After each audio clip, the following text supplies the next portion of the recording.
Hello and welcome to Introduction to Rivers of Awen. I'm going to be speaking for about an hour about Rivers of Awen, the game that I've created, and show you what it is and how you can use it and different ways of engaging with it.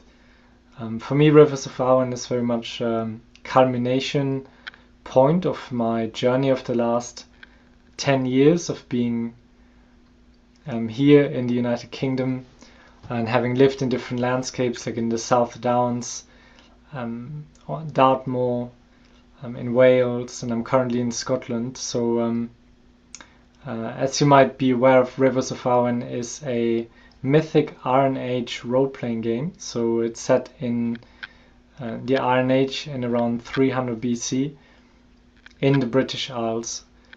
And for me that feels very special because the British Isles has so many beautiful landscapes in nature, but also sacred sites that would have already been ancient at that time. So if you're thinking of 300 BC, places like Stonehenge were already a couple of thousand years old. So it's a time before the Roman invasions. So there's still this kind of tribal culture of people knowing how to be with the land and having this beautiful cosmology of the ancestors and the nature spirits and the other world. And so it's a very, very beautiful setup to write stories, which is what Rivers of Awen invites you to do. So it's a role-playing game where you create a character, and then you can play it either by yourself or in a group, and send your character off into a world on different adventures and stories to explore whatever it is that you feel drawn to within the framework that the book offers, and that can be complemented with your own historic research, like relationship to places, archaeological insights, but also any other interests that you might want to explore, like the spirituality of our ancestors, for example. So it brings together a lot of my own personal interests, like nature connection, sacred sites, the landscape, and I've also practiced and studied modern druidry for a good few years now. So a lot of what I've put together into the book is based on my own experience and research and relationship. So it felt very beautiful to bring all of that together in a way that is accessible to other people, but without being prescriptive. So it kind of opens a door and you can walk through and explore the world that is there.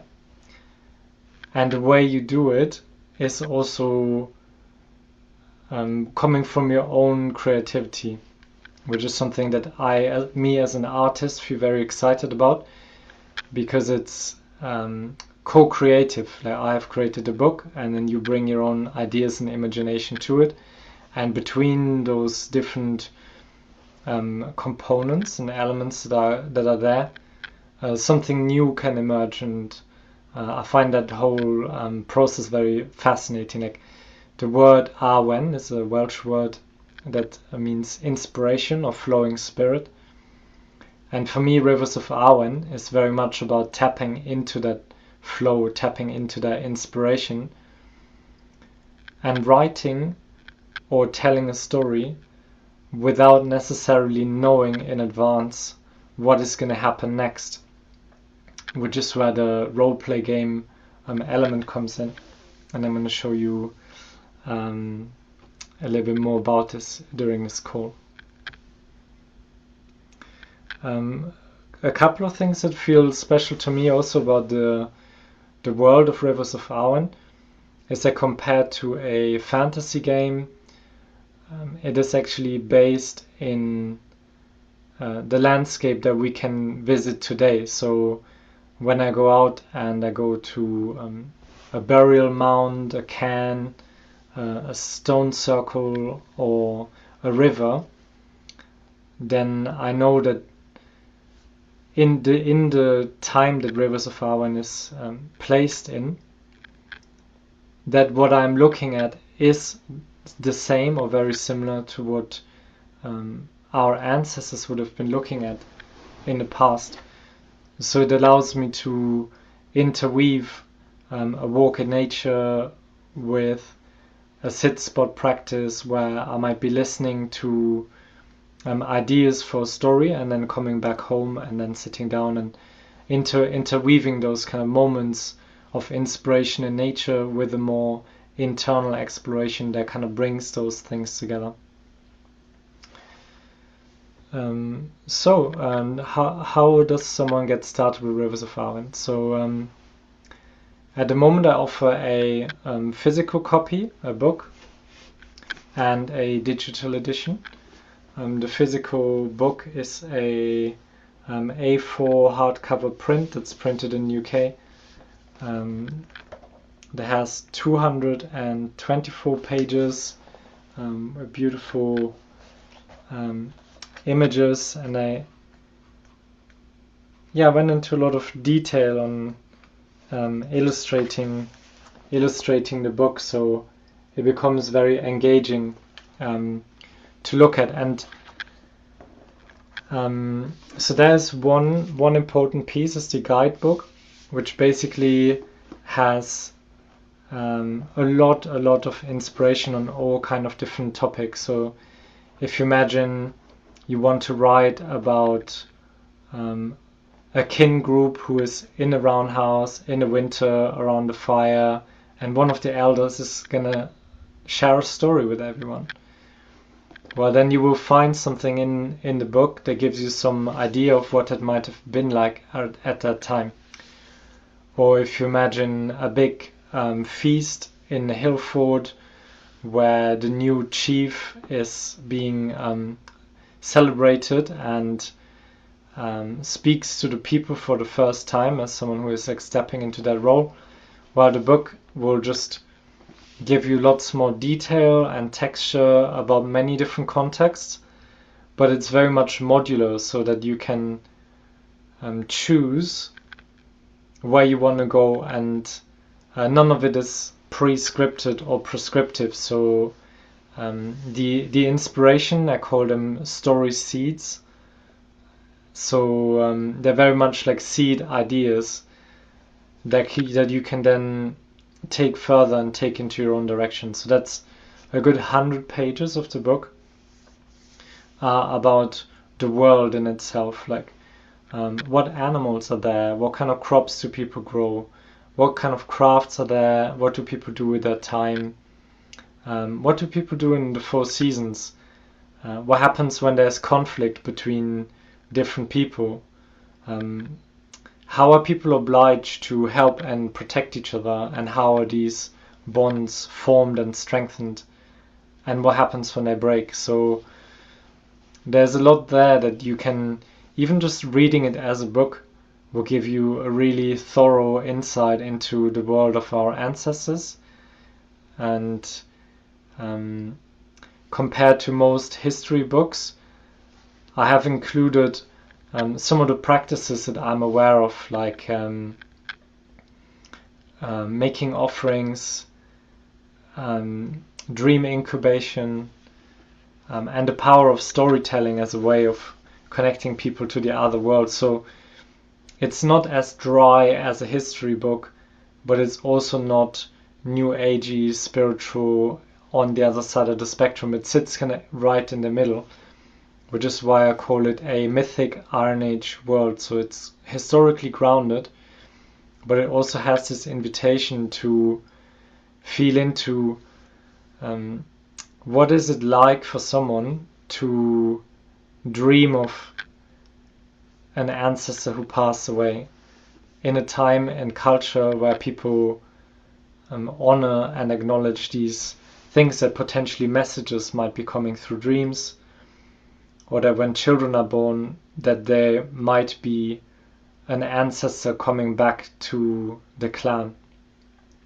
So there's these kind of cosmological ideas, but again, none of it is scripted or prescriptive. You could play Rivers of Awen in a very gritty Iron Age battlefield scenario and make it about riders on horseback riding into battle and the consequences of that, and you have mechanics and dice to roll on those things to see how the game unfolds.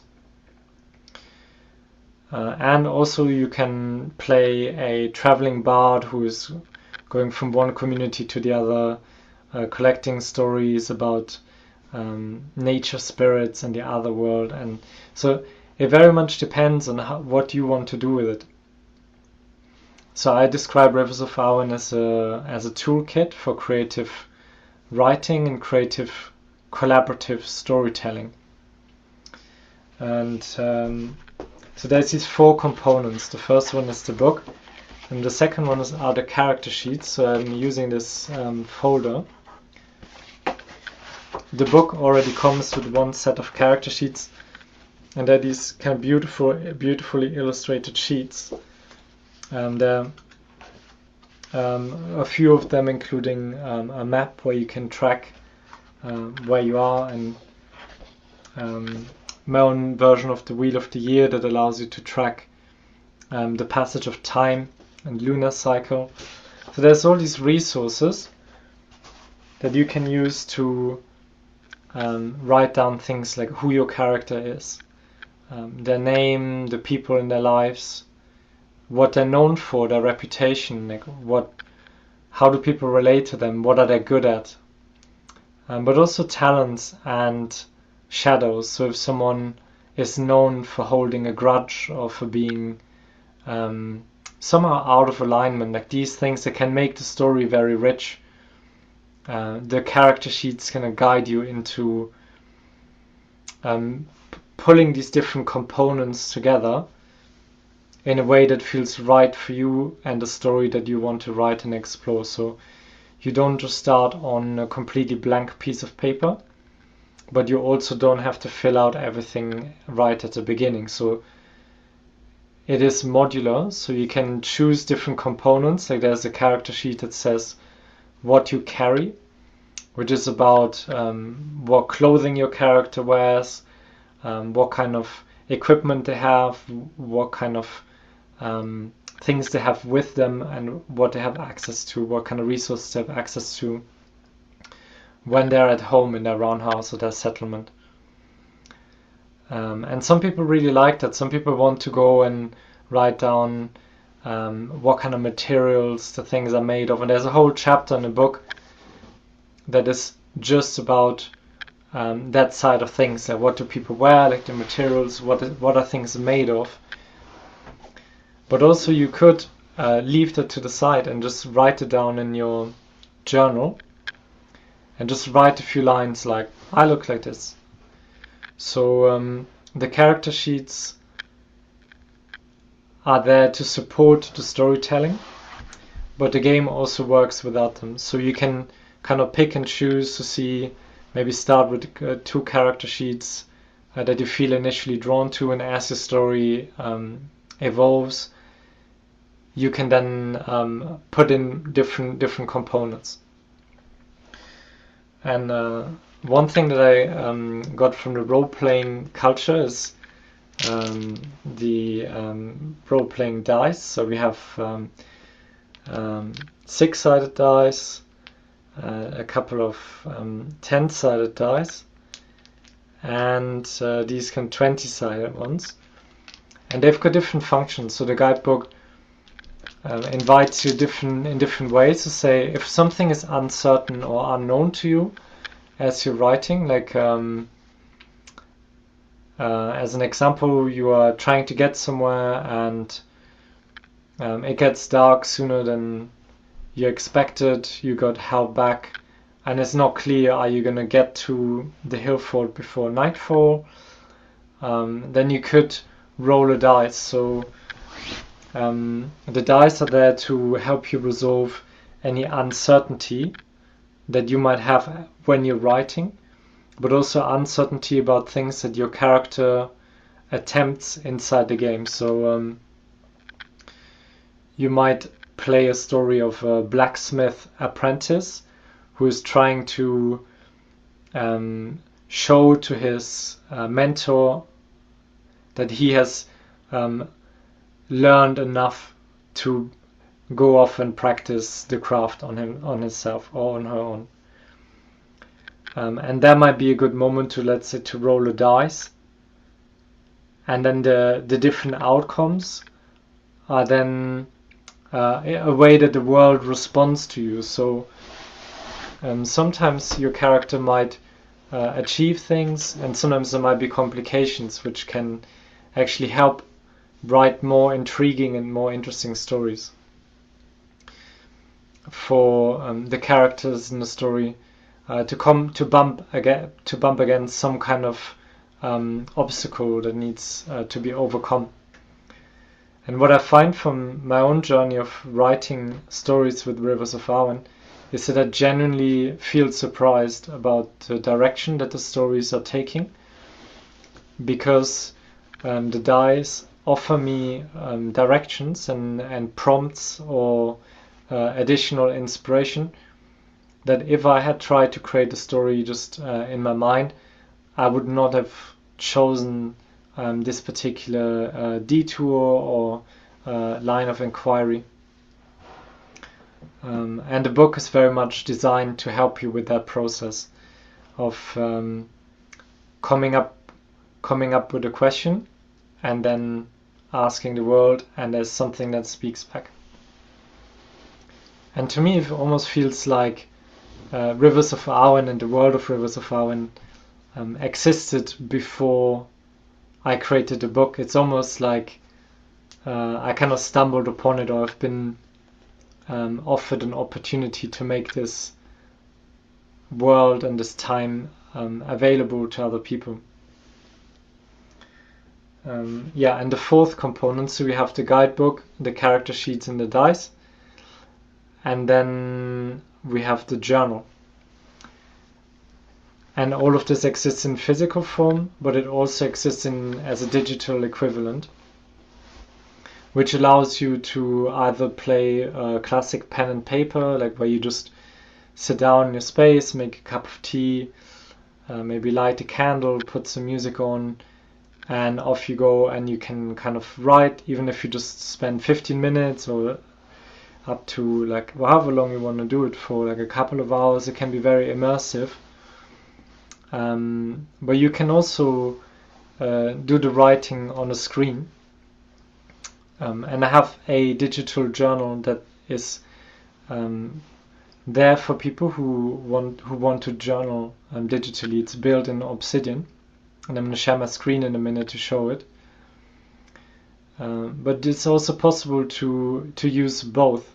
So I could, for example, be typing on the screen to write about what happens in the story, but use the character sheets to write down any changes that happen during the story. Let's say there's a sheet that helps you to track the state of health and also any Awen points that you can gather as you're playing.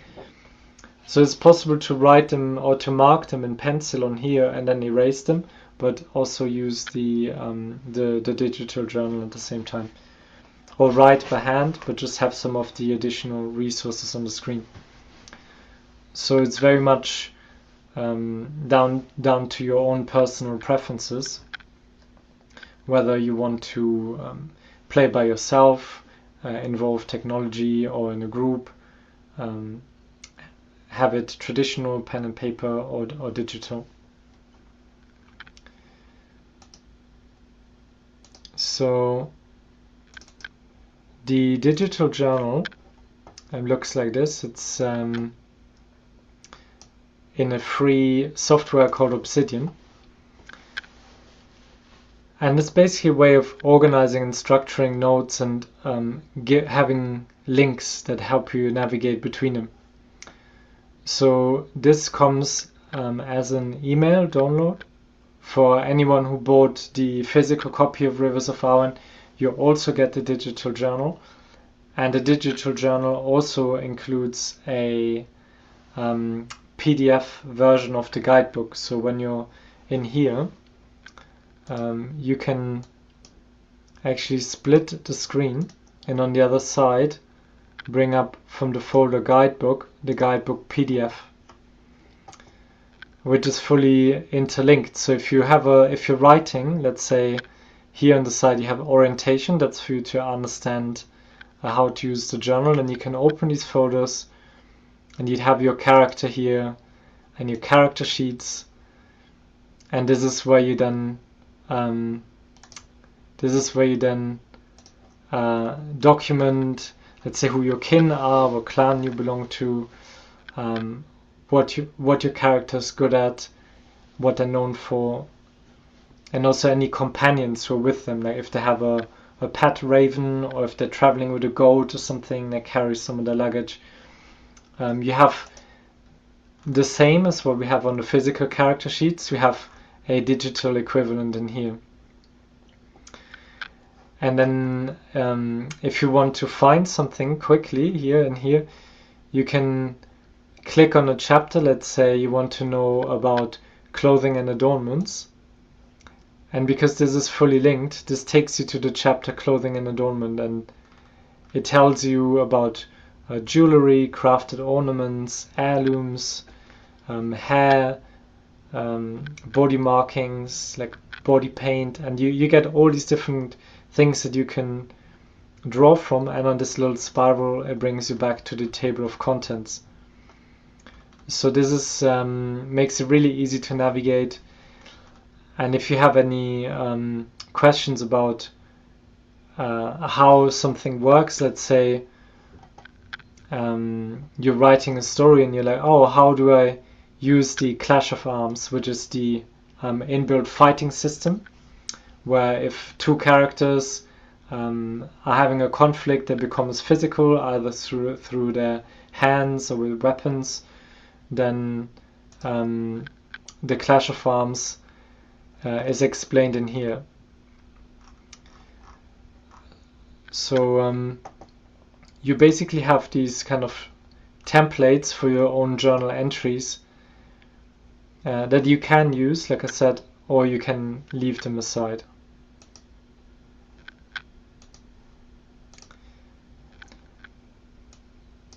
So like I said, there's a physical edition and there's a digital one, and the digital edition only includes the PDF that I just showed you with the bookmarked table of contents and all of the content, but the community aspect of Rivers of Awen is included in both. So there's a WhatsApp community, and people who have bought either the book or the digital copy can then find a way, meet other people, share stories online, ask questions, give feedback, and also get together with other people if you want to play in a group and are looking for other players to join. The digital journal that I showed you just then is also very useful if you want to host a Rivers of Awen session, or if you're playing with someone else, because it allows you to organize your notes. And for people who have come from a role-playing background and have been in the role of game master, which we call a guide in Rivers of Awen, the journal will be very helpful to create anything from people and groups and settlements and trade routes and markets and events that the players that you're then guiding into the world can then explore. I played with a couple of friends of mine on Monday, 2 days ago, and as a guide, my role is to answer and describe the world that the characters are moving inside of. And I could play with one other person, or two, or three, or four. But yeah, ideal group size is probably one guide with 2 or 3 players. And just to give you an example, I would introduce the characters to the story and to the place they're in, and say what time of the day is. So maybe it's nighttime, and they're by a river, and they need to cross the river. And then there will be these moments where I pause, and the characters can then describe how they respond to what's in front of them. And they might say, we better do this in the daytime, let's light a fire and have a good night's sleep and have a fresh look in the morning. Or they might say, let's cut down some trees and see if we can build a bridge over the water. So the players very much have the agency and the freedom to explore these scenarios that can obviously get much more elaborate than the simple example that I've just given. And the guide then answers back, and we also use the dice rolling to see if something succeeds or if it doesn't. And yes, we've been having a lot of fun with the game. It works really well. It's very immersive. We find that after 3 hours, wow, the time has just gone by so quickly because we're just immersed in this world. And yeah, for anyone who's done role-playing games before, I find this a really, really beautiful way of spending an evening that is not just like taking something in like a film or something. It has this kind of creative component of engaging with our own imagination, with our own longings to explore different aspects of ourselves that we might not be able to explore in this day and age that we're living in. And a couple of people who've played it have also said, oh, this feels almost like therapeutic in a way, in a very enjoyable way, because the storytelling is such a powerful way of expressing different sides of ourselves that just want to be explored in a safe way. Yeah. And just a few more comments before I finish this introduction, is that I've been asked, like, okay, is this world of Rivers of Awen, is it a violent world, or is there a lot of scarcity, or is it a spiritual game? And my answer is like, yes, it's all of these things, but you get to choose how you want to tell your own stories. And so if you feel drawn to including violence, then you can, and there will be tools that help you resolve conflicts and battles. But also, if you prefer to play in a scenario where resources are abundant and there's a time of peace where tribes relate to each other through trade and ceremony and exchange of knowledge and crafts and skills, then you're very free to do so, and the game doesn't necessarily force any disruption onto your stories, which is unusual because a lot of role-playing games are designed in a particular way. So there's either hardship, or there's some kind of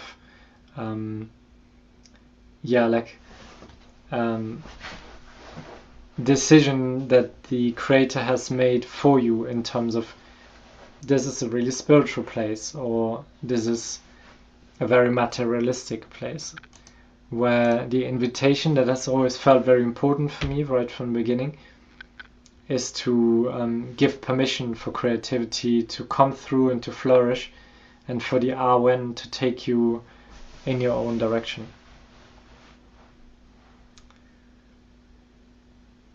Yeah, so I think I've covered most of what I wanted to say. So I'm here with my friend Adam, and I'm curious if you have any questions, Adam. If any of what I just shared has sparked off any ideas or questions that you might have, or any insights.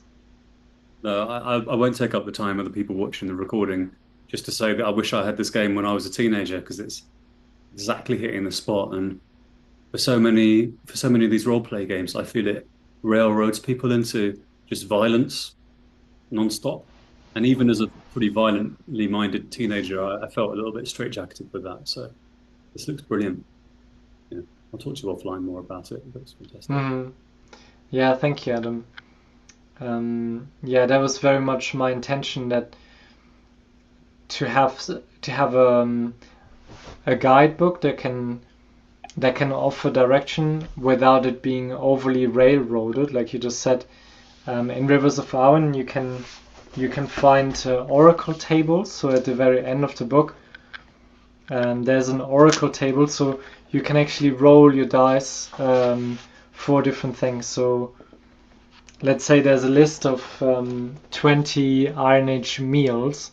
So if you're writing a story and you're arriving at a campfire after a long day of traveling in the rain, and you're wondering what people have in their cauldron that's bubbling away over the fire, and you don't want to go off and study like Iron Age recipes, you can just use your 20-sided dice, roll, and it might come out with hazelnuts with soft cheese on a flatbread, and then you can include that in your story, and that's just a nice little touch. But there are other oracles, like for names of people, a dangerous situation, gossip, praise. There's a whole market oracle in here that you can get a lot of guidance from the book, but it is very much story first. So I don't tell the player you have to start on level 1 and then you have to constantly get better. So many role-playing games are about optimization and leveling up and getting experience to get better, which is fun. And Rivers of Awen can allow you to do that. It can allow you to start off as the apprentice and work your way to becoming a master of your craft. But it equally allows you to play a character who's not in their prime anymore, who's maybe coming to the end of their life and who are reflecting on all the things that didn't go the way they wished they would have gone. And so that offers a lot more depth in terms of the storytelling. And another comment on the kind of storytelling that is possible and encouraged within Rivers of Awen. So you can play linear and say, this is my character, and they're going through like a sequence of like days or weeks or months or years, and every next entry in your journal or in your group session like connects to the previous one. So the story is unfolding in a linear way. But it's also totally possible to play the game in a non-linear way, which has its own fascination. Like I'm playing a character who is someone in Cornwall who takes care of a sacred site, a well, and her role is to offer water to any travelers and any people who come to the well and who arrive thirsty. And the journal entries are very much about conversations at the well. and maybe a dream that she has in the morning before she turns up at the well, or something that someone has said that that is relevant to the clan that she's a part of. But the entries that I write, they are not in a chronological order. So if I have like 10-15 minutes and I have this idea in my mind and I'm like, I want to write something about this special wooden cup that this character has been given and where it comes from, then I might just write like 10-15 minutes wherever comes, and I save that as one journal entry. And it might come back in another story, but it doesn't necessarily have to. So you can kind of create this kind of web of relationships and events and dreams and visions and past and present,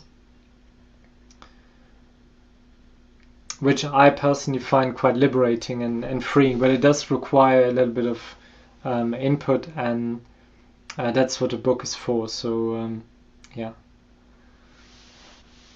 I think I'm going to leave it there. Well, thank you everyone who's been watching the recording. I hope that's maybe clarified some questions or been helpful to find your way into Rivers of Awen. And I always love hearing from you if you have any things you want to share, any like first experiences with the game, or any questions. I'm here and also available for play sessions as well. So feel free to reach out. Goodbye for now.